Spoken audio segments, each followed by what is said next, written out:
সবাই পাগল হয়ে গেছে। এখন 10 টাকার যোগ্যতা নাই, লাখ টাকা চেয়ে বসে আছে।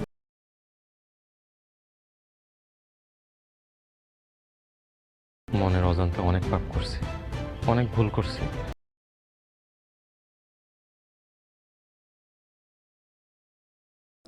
আসল সত্যিটা জানতে পেরে মায়ার কাছে ক্ষমা চাইলো জামাল। তবে কি জামালকে ক্ষমা করলো মায়া? জানতে হলে সম্পূর্ণ ভিডিওটি দেখুন। বৎসরত নাটকটি একটি সামাজিক নাটক, যে নাটকটি ইতিমধ্যে সবার মন কেড়েছে। ধামাকাদার পর্ব নিয়ে আসছে এই গল্পের পরিচালক। তবে এবার নিজের ভুল বুঝতে পেরে মায়ার কাছে এলো জামাল। জামাল তার মা ভাই বোনের আসল রূপ দেখেছে। তারা বুঝতে পেরেছে মায়ার কোনো দোষ ছিল না, এদের ষড়যন্ত্রী মায়াকে সে তালাক দিয়েছে।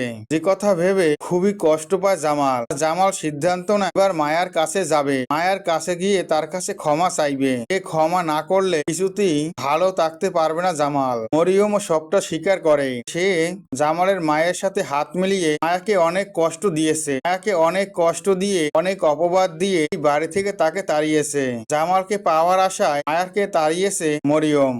তখন মরিয়মের সাথে এক সাথ হয়েছিল জামালের ভাই বোন ও মা। সবটাই জানতে পারে জামাল। জামাল জানতে পেরে মরিয়মের সাথে একটিবার হলেও সে দেখা করবে, তার কাছে ক্ষমা চাইবে। এই কথা বলেই বাড়ি থেকে বেরিয়ে পড়ে জামাল। জামাল বাড়ি থেকে বেরিয়ে মায়ার কাছে যায়, আর মায়ার কাছে গিয়ে জামাল বলে, মায়া আমি তোমার সাথে একটা মিনিট কথা বলতে চাই।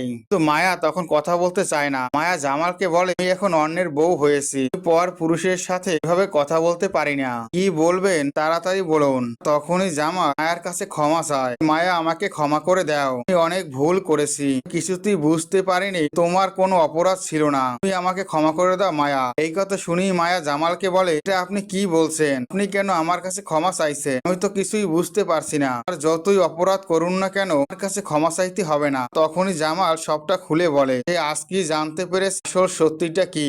ষড়যন্ত্র করে আমাকে ওই বাড়ি থেকে তাড়ানো হয়েছে, এটা আমি গুণ অক্ষরে বুঝতে পারিনি। তোমার কথা বিশ্বাস করিনি, মামার কথা বিশ্বাস করিনি, তাদের কথা আমি একটু বিশ্বাস করতাম বলে এই সংসারটা শেষ হয়ে যেত না। আজ আমরা দুজনে নতুন করে সংসার করতে পারতাম। বলে হাত জোর করে মায়ার কাছে ক্ষমা চায় জামাল। যে দৃশ্য দেখে কেঁদে ফেলে মায়া। মায়া জামালকে বলে, আপনি আমার কাছে ক্ষমা চাইবেন না, আপনি ক্ষমা চাইলে আমি অপরাধী হয়ে যাই, আপনি উঠুন, আমার কাছে ক্ষমা চাইতে হবে না। আল্লাহ যাহা করে ভালোর জন্যই করে। আপনি মরিয়মকে নিয়ে নতুন সংসার শুরু করেছে, আপনাদের সংসারটা সুন্দর হয়ে উঠুক, আমি আপনাকে ক্ষমা করে দিলাম। এমন একটি পর্ব সামনে আসতে চলেছে। অসুরের নাটকের প্রত্যেকটি আপডেট ভিডিও পেতে আমার চ্যানেলটি সাবস্ক্রাইব করে বেল আইকন অন করে রেখো। ধন্যবাদ।